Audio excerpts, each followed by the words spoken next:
Hi, hello, my dear students, my dear children. We are starting the part 2 class of our chapter 13, Building New Nations.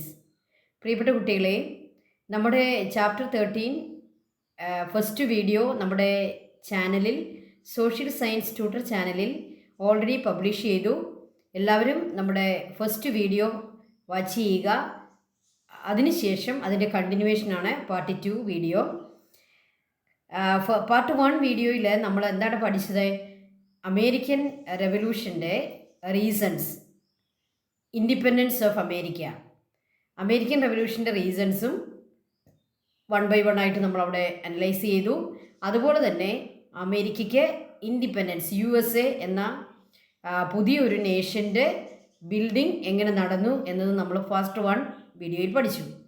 ഇന്ന് നമ്മൾ പഠിക്കുന്നത് American revolution അല്ലെങ്കിൽ America എന്ന് പറയുന്ന പുതിയ രാജ്യം രൂപീകരിച്ചു കഴിഞ്ഞ് അവിടെ എന്തൊക്കെ ഇവൻറ്റ്സ് ആണ് സംഭവിച്ചത്, അവിടെ നടന്ന കോൺസ്റ്റിറ്റ്യൂഷൻ്റെ നിർമ്മാണം, അതുപോലെ തന്നെ സിവിൽ വാർ.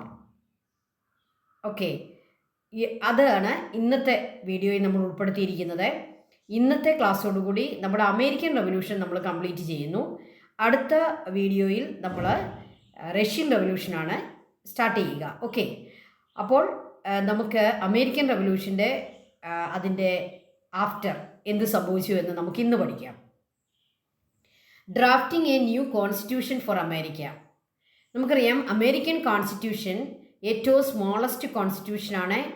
അതുപോലെ തന്നെ മറ്റ് രാജ്യങ്ങളുടെ കോൺസ്റ്റിറ്റ്യൂഷന് വേണ്ടി മോഡലായ ഒരു കോൺസ്റ്റിറ്റ്യൂഷനാണ് അമേരിക്കയുടെ കോൺസ്റ്റിറ്റ്യൂഷൻ. അപ്പോൾ അമേരിക്കൻ കോൺസ്റ്റിറ്റ്യൂഷൻ്റെ ഡ്രാഫ്റ്റിംഗ് എങ്ങനെയാണ് സംഭവിച്ചത്, അതിൻ്റെ സ്റ്റെപ്സ് എന്തൊക്കെയായിരുന്നു?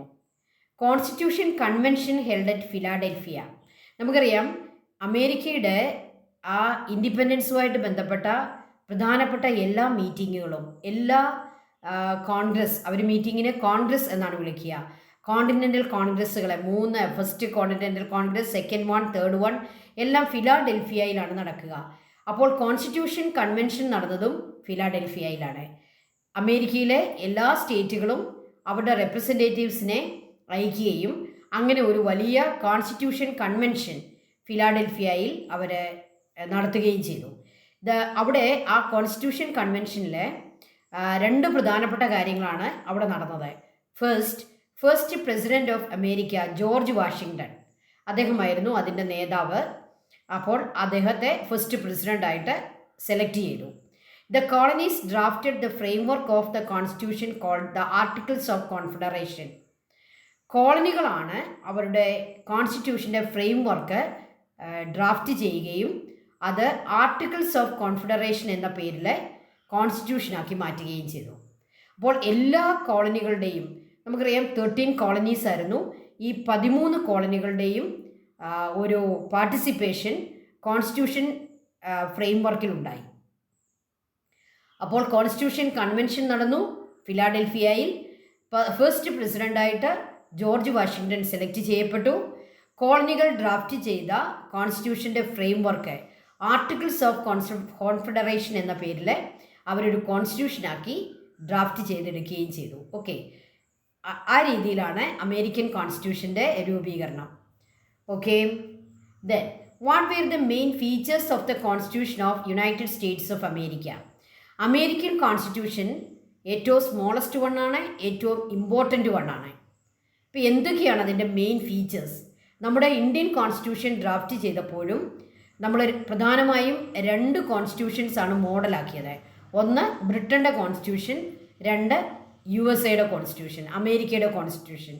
അമേരിക്കൻ കോൺസ്റ്റിറ്റ്യൂഷൻ റിട്ടൺ ആണ്, എന്നാൽ British constitution it is not written, അത് റിട്ടൺ അല്ല. ഓക്കെ, ഈ 2 കോൺസ്റ്റിറ്റ്യൂഷൻസും ഇന്ത്യൻ കോൺസ്റ്റിറ്റ്യൂഷൻ ഡ്രാഫ്റ്റ് ചെയ്യാനായിട്ട് നമ്മൾ മോഡലാക്കി. അപ്പോൾ അമേരിക്കൻ കോൺസ്റ്റിറ്റ്യൂഷൻ്റെ ഫീച്ചേഴ്സ് എന്തൊക്കെയാണ്? The constitution of the United States of America is A written one in the federal system. American constitution is A written one and it give A federal system for the United States of America. It is under federal system. The smallest constitution in the world. The next feature of American Constitution is it is the smallest one. The central government has the authority over foreign affairs, war, interstate trade, and currency. So, in a federal system, the central government and the state governments have their own authorities, their own powers. In the central government powers the authority over foreign affairs, war, interstate trade, and currency. അപ്പോൾ അവിടെ federal system എന്ന് പറയുന്നത് തന്നെ union ഗവൺമെൻറ്റിനും state ഗവൺമെൻറ്റുകൾക്കും separate പവേഴ്സാണ് കൊടുക്കുക. അപ്പോൾ ഈ അമേരിക്കയുടെ സെൻട്രൽ ഗവൺമെൻറ്റിന് foreign affairs, war, interstate trade, currency അതിൻ്റെ കംപ്ലീറ്റ് അതോറിറ്റി അവർക്കാണ്. The state government had representation in the central government. State ഗവൺമെൻറ്റിൻ്റെ റെപ്രസെൻറ്റേറ്റീവ്സും സെൻട്രൽ ഗവൺമെൻറ്റിനകത്തുണ്ടായിരിക്കും. Okay, the powers of the 3 branches of government such as the Congress, the President and the Judiciary are clearly specified. ഇപ്പോൾ American ഗവൺമെൻറ്റിന് 3 ബ്രാഞ്ചാണുള്ളത്. അതിൽ ഒന്നാമത്തെ branch എന്ന് പറയുന്നത് അവരുടെ കോൺഗ്രസ്, നമ്മുടെ പാർലമെൻറ്റ് എന്ന് പറയുന്നതിന് ഈക്വലാണ് അമേരിക്കയുടെ കോൺഗ്രസ്. രണ്ടാമത് നമ്മുടെ ബ്യൂറോക്രസിക്ക് ഈക്വലാണ് അവരുടെ പ്രസിഡൻറ്റ്. ദെൻ ജുഡീഷ്യറി, അത് നമുക്കറിയാം, നമ്മുടെ ഇന്ത്യയിലും ജുഡീഷ്യറി ഉണ്ട്. അപ്പോൾ ഇന്ത്യയുടെ പാർലമെൻറ്റിന് ഇന്ത്യയുടെ ഗവൺമെൻറ്റിന് 3 വിങ്സ് ഉള്ളതുപോലെ തന്നെ, 3 ബ്രാഞ്ച് ഉള്ളതുപോലെ തന്നെ അമേരിക്കയുടെ ഗവൺമെൻറ്റിനും 3 ബ്രാഞ്ചസ് ആണുള്ളത്. അങ്ങനെയാണ് അവരുടെ കോൺസ്റ്റിറ്റ്യൂഷൻ അതിനെ ഫ്രെയിം ചെയ്തിരിക്കുന്നത്. ഒന്നാമത്തെ ബ്രാഞ്ച് എന്ന് പറയുന്നത് കോൺഗ്രസ്, രണ്ടാമത്തെ ബ്രാഞ്ച് പ്രസിഡൻറ്റ്, മൂന്നാമത്തെ ബ്രാഞ്ച് ജുഡീഷ്യറി. അപ്പോൾ അമേരിക്കൻ കോൺസ്റ്റിറ്റ്യൂഷൻ്റെ ഫീച്ചേഴ്സായിട്ട് നമുക്ക് 5 ഫീച്ചേഴ്സ് പറയാം. 5. First one, United States of American Constitution, it is a written one and in the federal system. It is the smallest constitution in the world. The central government has their own authority and the state government had representation on the central government. And the powers of the 3 branches of government such as the Congress, President and the Judiciary are clearly specified in the Constitution. അപ്പോൾ അങ്ങനെ ആ രീതിയിലാണ് അമേരിക്കയുടെ constitution frame ചെയ്തിരിക്കുക. അപ്പോൾ ഈ കോൺസ്റ്റിറ്റ്യൂഷനകത്തുനിന്ന് നമ്മൾ എടുത്തിരിക്കുന്ന ഒരു പ്രധാനപ്പെട്ട പോയിന്റ് എന്ന് പറയുന്നത് ഫെഡറൽ സിസ്റ്റം. അമേരിക്ക ഒരു ഫെഡറൽ സിസ്റ്റം ആയതുപോലെ തന്നെയാണ് ഇന്ത്യയും ഒരു ഫെഡറൽ സിസ്റ്റം ആയിരിക്കുന്നത്. ഓക്കെ, ടീച്ചർ അതിനിടയ്ക്കൊന്ന് പറഞ്ഞെന്ന് മാത്രമേ ഉള്ളൂ. അപ്പോൾ അമേരിക്കൻ കോൺസ്റ്റിറ്റ്യൂഷൻ്റെ പ്രധാനപ്പെട്ട എല്ലാ ഫീച്ചേഴ്സും ചേർത്ത് നമുക്കൊരു ചാർട്ട് തയ്യാറാക്കാം. The smallest constitution, it is the written one and central government and state government, that means federal system. The relevance of the American War of Independence. American war of ഇൻഡിപെൻഡൻസിൻ്റെ relevance എന്താണ്? What is the meaning relevance? അതിന് ഇന്ന് ലോകത്തുള്ള അതിൻ്റെ importance എന്താണ് അതിൻ്റെ importance? What is the relevance of American war of independence? It gave energy to anti colonial struggle around the world. നമുക്കറിയാം, ബ്രിട്ടൻ്റെ കോളനികളായി ഈ ലോകത്തെ ധാരാളം രാജ്യങ്ങളുണ്ടായിരുന്നു, ബ്രിട്ടീഷ് കോളനികൾ, ഇന്ത്യ ഉൾപ്പെടെ.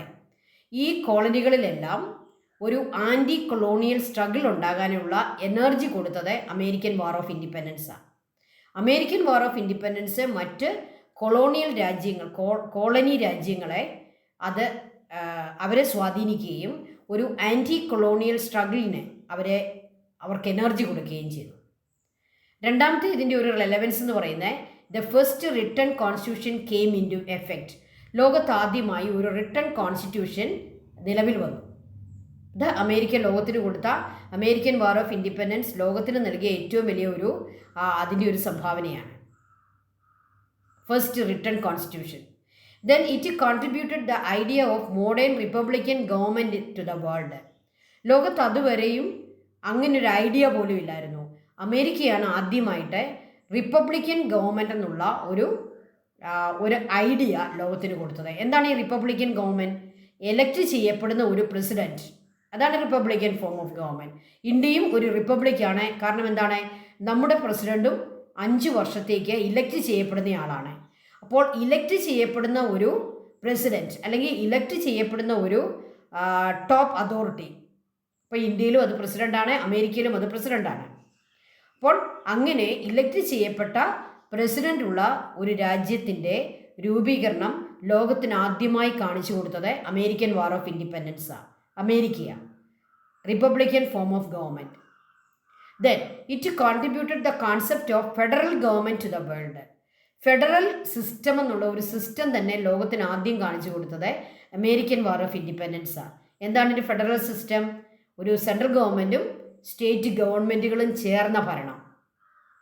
A central government and A number of state governments they together govern the country. That is the meaning of federal government. So federal government system കാണിച്ചു കൊടുത്തു, Republican form of government കാണിച്ചു കൊടുത്തു, ലോകത്താദ്യമായി first written constitution കാണിച്ചു കൊടുത്തു, anti colonial സ്ട്രഗിളിനെ energy കൊടുത്തു. These are the relevance of American war of independence. എല്ലാവർക്കും American war of independence ആ അമേരിക്കക്കാർക്കല്ലേ ഗുണം ഉണ്ടായുള്ളൂ, ലോകത്തിന് അതുകൊണ്ട് എന്ത് ഗുണമുണ്ടായി എന്ന് നമ്മൾ ചിന്തിക്കാൻ പാടില്ല. ലോകത്താദ്യമായിട്ട് പല കാര്യങ്ങളും കാണിച്ചു തന്നത് ഈ അമേരിക്കൻ വാർ ഓഫ് ഇൻഡിപെൻഡൻസാണ്. അതുകൊണ്ട് തന്നെ അമേരിക്കൻ വാർ ഓഫ് ഇൻഡിപെൻഡൻസിനെ ലോകത്തിന് കൊടുത്ത ഏറ്റവും വലിയ ഒരു പോസിറ്റീവായിട്ടുള്ള കാര്യങ്ങളാണ് നമ്മളീ കണ്ട 4 കാര്യങ്ങളും. അത് പഠിച്ചു വെച്ചോണം. Relevance of the American war of independence. Okay, then the events that led to the formation of United States of America. നമ്മൾ ഇതുവരെ പഠിച്ച എല്ലാ കാര്യങ്ങളെയും നമ്മളൊന്ന് 1 by 1 ആയിട്ട് ഒന്ന് ക്രോഡീകരിച്ച് എഴുതിയിരിക്കുകയാണ്.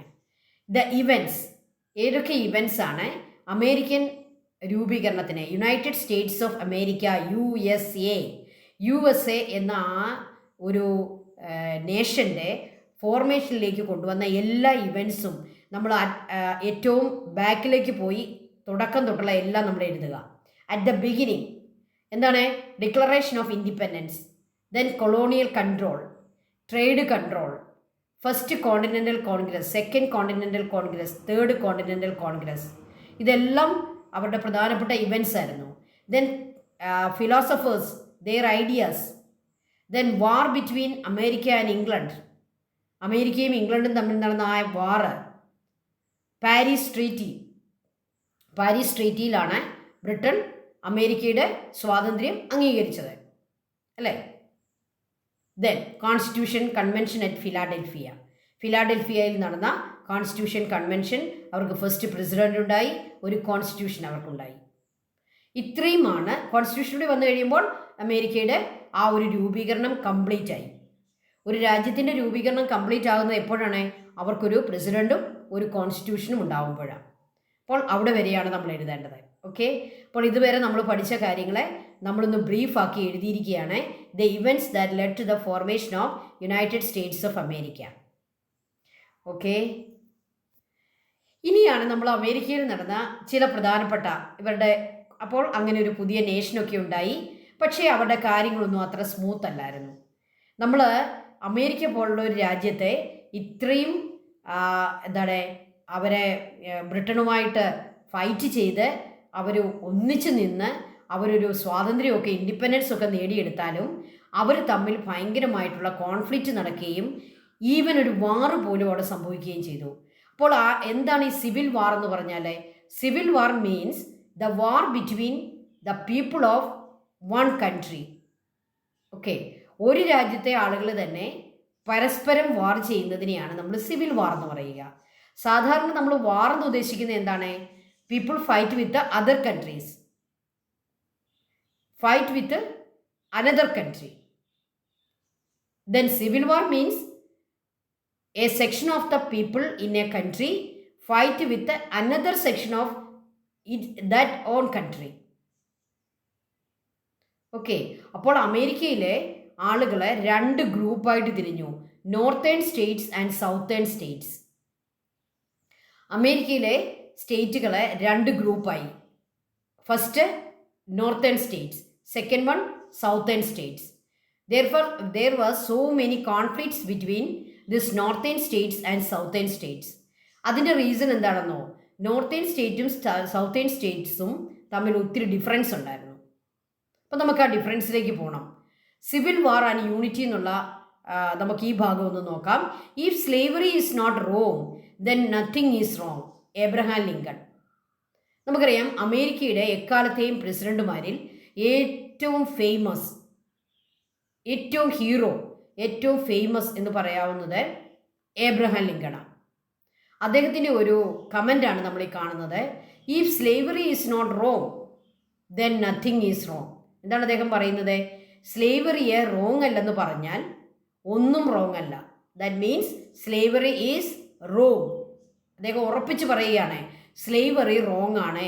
സ്ലേവറി ആരെങ്കിലും തെറ്റല്ലെന്ന് പറഞ്ഞാൽ ഈ ലോകത്ത് ഒരു തെറ്റുമില്ല.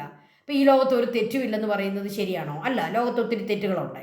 അപ്പോൾ സ്ലേവറിയും തീർച്ചയായും എന്താണെന്നാണ് എബ്രഹാം ലിങ്കൺ പറയുന്നത്? Slavery is a wrong thing. Okay. Difference between North American states and South American states. North American സ്റ്റേറ്റും സൗത്ത് അമേരിക്കൻ സ്റ്റേറ്റും തമ്മിലുള്ള ഡിഫറൻസും അവർ തമ്മിലുള്ള റൈവലറിയും കോൺഫ്ലിക്റ്റും സിവിൽ വാറിലേക്ക് കൊണ്ടുപോയി. The conflict between North American states and South American states was the reason for the civil war in USA. അപ്പോൾ അവിടുത്തെ ഒരു പ്രധാനപ്പെട്ട ഈ സിവിൽ വാറിൽ സംഭവിച്ചത് സ്ലേവറിയാണ് അവിടുത്തെ പ്രധാനപ്പെട്ട ഒരു ഇഷ്യൂ ആയിട്ട് മാറിയത്. നമുക്കതിനെപ്പറ്റി ഒന്ന് പഠിക്കണം. Inequalities between North American states and South American states. ഇപ്പം നമ്മളെല്ലാവരും വിചാരിക്കും ഈ USA പോലുള്ള ഒരു രാജ്യത്ത് എന്തുകൊണ്ടാണ് ഈ നോർത്ത് അമേരിക്കൻ സ്റ്റേറ്റുകളും സൗത്ത് അമേരിക്കയിലുള്ള സ്റ്റേറ്റുകളും തമ്മിൽ ഇത്രയും വലിയ കോൺഫ്ലിക്റ്റ് ഉണ്ടായത്? The only reason is the inequalities. വലിയ ഇന്നീക്വാളിറ്റി ഉണ്ടായിരുന്നു ഈ രണ്ട് സ്ഥലങ്ങളും തമ്മിൽ. നോർത്ത് അമേരിക്കൻ സ്റ്റേറ്റിനെ പറ്റി നമുക്കൊന്ന് പഠിക്കാം. Industry and commerce were the main sectors. അപ്പോൾ North American states they were developed states. They were very developed because industry and commerce were the main sectors. Did not depend on others for industrial product. They produced their products and they did not depend on other states for industrial products. Gave importance to education. Primary education was free and compulsory in northern states. Northern state വളരെ ഡെവലപ്പായിരുന്നു. അവിടെ education ഉണ്ടായിരുന്നു, education free ആയിരുന്നു. അതുപോലെ തന്നെ അവർക്ക് ഒരു industrial പ്രോഡക്റ്റിനും മറ്റുള്ളവരെ depend ചെയ്യേണ്ട. അവർക്ക് ഇഷ്ടം പോലെ ഫാക്ടറീസും ഇൻഡസ്ട്രികളും കോമേഴ്സും അങ്ങനെ വളരെ ഡെവലപ്ഡ് ആയിട്ടുള്ള നേഷൻസ് ആയിരുന്നു North American states. But what about the South American states? Agriculture was the main sector. Presence of organised plantations. There were very few factories. They had to depend on the northern states or England or other European nations for industrial products. Education was not given importance, far behind in literacy.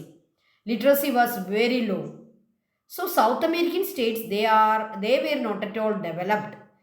Agriculture was the main occupation. Industries are very few and they depend on other nations, England or other North American states for industrial products. Education was not given to children and they were far behind in literacy. So this was the inequality between the northern states and southern states of America. അമേരിക്കയാണെന്ന് പറഞ്ഞിട്ടൊന്നും കാര്യമില്ല. അവിടുത്തെ north ഭാഗത്ത് കിടന്ന സ്റ്റേറ്റുകൾ വളരെ developed ആയിരുന്നപ്പോൾ അവരുടെ തന്നെ south ഭാഗത്ത് കിടന്ന സ്റ്റേറ്റുകളൊക്കെ അണ്ടർ ഡെവലപ്ഡ് അല്ലെങ്കിൽ ലെസ് ഡെവലപ്ഡ് നേഷൻസ്. കൃഷിയും കാര്യങ്ങളുമായിട്ടൊക്കെ വലിയ വിദ്യാഭ്യാസമൊന്നും ഇല്ലാതെ കഴിയുന്ന ആൾക്കാരായിരുന്നു സൗത്ത് അമേരിക്കൻ ഭാഗത്തുള്ളത്. അപ്പോൾ നമുക്ക് ഈ ഒരു ഇന്നീക്വാളിറ്റി അവിടെ നിലനിൽക്കുന്നുണ്ടായിരുന്നു. അപ്പോൾ കോൺഫ്ലിക്റ്റ് ഉണ്ടാകാനുള്ള റീസൺ ഈ ഇന്നീക്വാളിറ്റിയാണ്. ഇനിയും വേറെയും മറ്റു റീസൺസ് കൂടി നമുക്ക് നോക്കണം. What were the reasons for the civil war in America? അമേരിക്കയിലെ സിവിൽ വാറിൻ്റെ എല്ലാ റീസൺസും നമുക്കൊന്ന് ലിസ്റ്റ് ചെയ്യാം. The inequalities existed in the North American and South American states. North അമേരിക്കയിലൊക്കെയുള്ള എല്ലാ ആളുകളും വളരെ വെൽത്തി ആയിരുന്നു. എന്നാൽ സൗത്ത് അമേരിക്കയിലെ ആളുകളോ അവർ വളരെ പൂറായിരുന്നു. Slavery which was encouraged by southern states and discouraged by northern states. രണ്ടാമത്തെ അവരുടെ പ്രധാനപ്പെട്ട ഇഷ്യൂ എന്ന് പറയുന്നത് സ്ലേവറി. ആഫ്രിക്കയിൽ നിന്നൊക്കെ ധാരാളം സ്ലേവ്സിനെ അമേരിക്കയിലേക്ക് ഇമ്പോർട്ട് ചെയ്യുകയും കൊണ്ടുവരികയും അത് പ്ലാന്റേഷൻ അഗ്രികൾച്ചറൽ സെക്ടറിൽ അവരെ ഉപയോഗിക്കുകയും ചെയ്തു വർക്കേഴ്സായിട്ട്. സോ അഗ്രികൾച്ചർ കൂടുതലുള്ള സൗത്തേൺ സ്റ്റേറ്റ്സ് ദേ എൻകറേജ് സ്ലേവറി. എന്തുകൊണ്ടായിരിക്കും സൗത്ത് അമേരിക്കൻ സ്റ്റേറ്റുകളെ സ്ലേവറിയെ അല്ലെ ഈ അടിമത്തത്തെ എൻകറേജ് ചെയ്തത്? അവർക്ക് വർക്കേഴ്സിനെ വേണം. സ്ലേവ്സ് ആണ് വർക്കേഴ്സ്. കാരണം എന്താണ്? അവർക്ക് വലിയ തോട്ടങ്ങളാണ്, അഗ്രികൾച്ചറാണ് അവരുടെ മെയിൻ സെക്ടർ. എന്നാൽ നോർത്തേൺ സ്റ്റേറ്റുകൾ ഈ സ്ലേവറിയെ ഡിസ്കറേജ് ചെയ്തു. അതിൻ്റെ കാരണം എന്താണ്? നോർത്തേൺ സ്റ്റേറ്റിലെ ഇൻഡസ്ട്രികളാണ്, അവിടെ ഇൻഡസ്ട്രി കോമേഴ്സ്, അതിന് ഈ സ്ലേവ്സിൻ്റെ കാര്യമില്ല. So northern state they discourage slavery, southern state they encourage slavery. So there was an issue between these two groups of people. ഇനി മൂന്നാമത്തെ റീസൺ ആയിട്ട് പറയുന്നത് the formation of new alliance called the Confederate States of America. Confederate States of America എന്നുള്ള പേരിൽ southern സ്റ്റേറ്റുകളെ മാറി ഒരു പ്രത്യേക particular ഒരു രാജ്യമാക്കി അവരങ്ങ് മാറി, അവർ സെപ്പറേറ്റ് ആയി. ഓക്കെ, ഏതാണ് അതിൻ്റെ പ്രധാനപ്പെട്ട ഇഷ്യൂ? സ്ലേവറി. സ്ലേവറിയുമായിട്ട് ബന്ധപ്പെട്ട് നോർത്തേൺ സ്റ്റേറ്റുകളും സൗത്തേൺ സ്റ്റേറ്റുകളും തമ്മിൽ കോൺഫ്ലിക്റ്റ് ഉണ്ടാവുകയും സൗത്തേൺ സ്റ്റേറ്റുകളെ USA എന്നുള്ള ആ ഒരു യൂണിയനിൽ നിന്നും സെപ്പറേറ്റായി അവർ മറ്റൊരു അലയൻസിലേക്ക് പോയി, ഒരു ന്യൂ അലയൻസ് ഉണ്ടാക്കി. ആ അലയൻസിൻ്റെ പേരാണ് the Confederate States of America. അല്ലേ, ഒരു ഭാഗം അങ്ങ് മാറി. The conflict between union States and Confederate States. Union States northern States, Confederate States southern States. അപ്പോൾ രണ്ട് പേരായി. ഒരു രാജ്യം തന്നെ രണ്ടായിട്ട് മുറിഞ്ഞു എന്ന് നോക്കുക. കോൺഫ്ലിക്റ്റ്, ഈ കോൺഫ്ലിക്റ്റ് എന്തിലേക്ക് കൊണ്ടുപോയി? The division of the nation. They divided into 2 groups. Union states, that means North American states, and Confederate states, that means South American states. These were the reasons for the civil war in America. This conflict, these inequalities, slavery. Okay. Then, prepare a note on the slavery and civil war in America. അപ്പോൾ നമ്മൾ കണ്ടു അമേരിക്കയിലെ civil വാറിൻ്റെ, അവരുടെ ആഭ്യന്തരമായിട്ടുണ്ടായ യുദ്ധത്തിൻ്റെ ഒരു പ്രധാനപ്പെട്ട reason അവിടുത്തെ ഈ സ്ലേവറിയാണ്. ഒരു കൂട്ടർ സ്ലേവറിയെ എൻകറേജ് ചെയ്തപ്പോൾ മറ്റൊരു കൂട്ടർ സ്ലേവറിയെ ഡിസ്കറേജ് ചെയ്തു. അപ്പോൾ സ്ലേവറി ആയിരുന്നു പ്രധാനപ്പെട്ട ഒരു ഇഷ്യൂ. അപ്പോൾ നമുക്ക് അതിനെപ്പറ്റി കുറച്ച് പോയിന്റ്സ് പഠിക്കാം. The European brought slaves from Africa to America for agricultural purpose until the early 19th century. These slaves they brought to America from Africa. Okay, the people of the northern state discouraged the system of slavery under the leadership of John Woolman.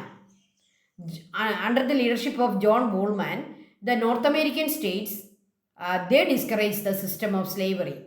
അപ്പോൾ അവർ വിചാരിച്ചു കാണും human റൈറ്റ്സിനൊക്കെ എതിരാണ് ഈ slavery, അല്ലേ? മനുഷ്യരെ വിൽക്കുകയും വാങ്ങുകയും ഒക്കെ ചെയ്യുന്നതാണല്ലോ. ചന്തയിൽ കൊണ്ടുപോയി ഇവരെ വെക്കുക, സ്ലേവ്സിനെ ചന്തയിൽ കൊണ്ടുപോയി വിൽക്കും, വില കൊടുത്ത ആളുകൾ വാങ്ങും.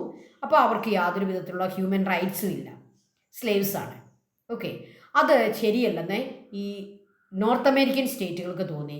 So they discourage the slavery. The southern states which were the favour of slavery argued that slavery was necessary for the existence of plantation agriculture. തോട്ടങ്ങൾ പോലെയുള്ള അഗ്രികൾച്ചറിനെ സ്ലേവറി ഒരു നെസസറി കാര്യമാണെന്ന് സൗത്തേൺ സ്റ്റേറ്റുകളെ ആർഗ്യൂ ചെയ്തു. They encourage slavery. Southern states, they encouraged slavery because they argued that slavery was necessary for the existence of plantation agriculture. The anti-slavery newspaper, The Liberator. അപ്പോൾ നമുക്ക് ഈ സ്ലേവറിക്കെതിരെ നമ്മുടെ നോർത്തേൺ സ്റ്റേറ്റുകളെ ഒരു പേപ്പർ ഇറക്കി. ആ പേപ്പറിൻ്റെ പേരെന്താണ്? The Liberator. And another book, miss Harriet beater stove book, uncle Tom's cabin.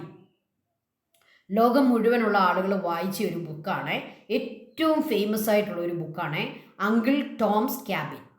ഇത് സ്ലേവറിയെ വിമർശിച്ചുകൊണ്ട് സ്ലേവറി ഏറ്റവും വലിയ ഒരു റോങ് തിങ് ആണെന്ന് സ്ഥാപിച്ചുകൊണ്ട് എഴുതിയ ഒരു കഥയാണ് ഈ ബുക്ക്.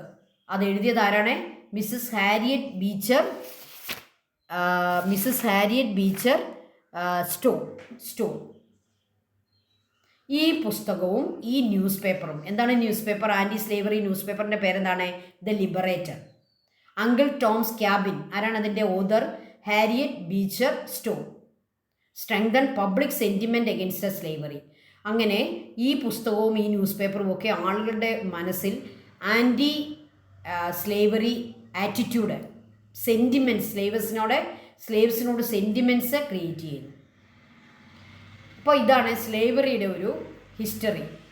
അപ്പോൾ അമേരിക്കയിലെ സ്ലേവ്സ് എവിടെ നിന്ന് വന്നു, അവിടുത്തെ നോർത്തേൺ സ്റ്റേറ്റുകളും സൗത്തേൺ സ്റ്റേറ്റുകളും സ്ലേവറിയുടെ പേരിൽ എങ്ങനെയാണ് അവർ കോൺഫ്ലിക്റ്റ് ഉണ്ടായത്. ഓക്കെ, ആ പേപ്പറിൻ്റെ പേര് ഓർക്കണം, ആ ബുക്കിൻ്റെ പേര് ഓർക്കുക, ഓതറിൻ്റെ പേര് ഓർക്കുക. ഓക്കെ, ഇതാണ് അങ്കിൾ സ്റ്റോംസ് ക്യാബിൻ എന്നുള്ള ഫേമസ് ബുക്കിൻ്റെ author, Harriet beater Storm. Okay, നമുക്ക് എബ്രഹാം ലിങ്കൺ, അമേരിക്കയിലെ എക്കാലത്തെയും ഏറ്റവും ഫേമസ് ആയിട്ടുള്ള പ്രസിഡൻ്റാണ് എബ്രഹാം ലിങ്കൺ. നമുക്ക് അദ്ദേഹത്തിൻ്റെ റോൾ എന്താണെന്നൊന്ന് പഠിക്കാം. Prepare a note on the role of Abraham Lincoln in maintaining the unity of America. അമേരിക്കയിലെ സിവിൽ വാറ് നോർത്തേൺ സ്റ്റേറ്റുകളെ, അതായത് യൂണിയൻ സ്റ്റേറ്റുകളെ വിൻ ചെയ്തു. അവർ സൗത്തേൺ സ്റ്റേറ്റുകളെ ഡിഫീറ്റ് ചെയ്തു. അതിന് യൂണിയൻ സ്റ്റേറ്റുകളെ ലീഡ് ചെയ്തത് എബ്രഹാം ലിങ്കൺ ആയിരുന്നു. Abraham Lincoln was the leader of union states or the northern States and they win the civil war. They defeated the southern States. പക്ഷേ അങ്ങനെ defeat ചെയ്താലും Abraham Lincoln southern സ്റ്റേറ്റുകളോട് ക്ഷമിക്കുകയും അവരെ കൂടി USA ഭാഗമാക്കി മാറ്റിക്കൊണ്ട് USA വീണ്ടും അദ്ദേഹം യൂണിയനിലേക്ക് കൊണ്ടുവരികയും ചെയ്തു. അപ്പോൾ അദ്ദേഹത്തിൻ്റെ റോള് അമേരിക്കയിൽ വളരെ വലുതാണ്. അദ്ദേഹം സ്ലേവറി അബാൻഡൻ ചെയ്തു എന്ന് മാത്രമല്ല, ഈ സൗത്തേൺ സ്റ്റേറ്റുകളെ ഡിഫീറ്റ് ചെയ്തെങ്കിലും ഈ സൗത്തേൺ സ്റ്റേറ്റുകളെ ചേർത്ത് പിടിച്ചുകൊണ്ട് അമേരിക്കയെ വീണ്ടും ഒരു USA ആക്കി തന്നെ അദ്ദേഹം എടുത്തു. അപ്പോൾ അദ്ദേഹത്തിൻ്റെ റോള് വളരെ പ്രധാനപ്പെട്ടതാണ്. നമുക്കൊന്ന് പഠിക്കാം. In 1861 civil war broke out between the Confederate States and Union States. Confederate state എന്ന് പറയുമ്പോൾ നിങ്ങൾ ആരെ വിചാരിക്കണം? സൗത്തേൺ സ്റ്റേറ്റുകളെ. യൂണിയൻ സ്റ്റേറ്റ് എന്ന് പറയുന്നത് നോർത്തേൺ സ്റ്റേറ്റുകളെ. 1861 the union state finally won the battle of the Gettysburg in 1863. അപ്പോൾ 2 വർഷത്തോളം സിവിൽ വാർ നടന്നു. 1863 ഗിറ്റസ്ബർഗ് എന്ന് പറയുന്ന സ്ഥലത്ത് വെച്ച് അവിടെ നടന്ന ബാറ്റിലിൽ union states or the northern state they won. On January 1st, 1863, Abraham Lincoln issued a proclamation so as to free the slaves in the United States. United സ്റ്റേറ്റ്സിലെ സ്ലേവറി അദ്ദേഹം എബ്രഹാം ലിങ്കൺ അബാൻഡൻ ചെയ്തു. January 1st, 1863. അപ്പോൾ union government ജയിച്ച ഉടനെ തന്നെ അദ്ദേഹം അങ്ങനെ ഒരു ഡിക്ലറേഷൻ നടത്തി. This is known as the famous emancipation proclamation. ഇതറിയപ്പെടുന്നത് ഇമാൻസിപ്പേഷൻ പ്രൊക്ലമേഷൻ എന്നാണ്. എന്താണ് emancipation proclamation? Abraham Lincoln proclaimed he issued a proclamation so as to free all the slaves in United States. Lincoln expressed his sympathy for the defeated southern states. അല്ലേ, southern സ്റ്റേറ്റുകളെ അദ്ദേഹം കുറ്റപ്പെടുത്തിയില്ല.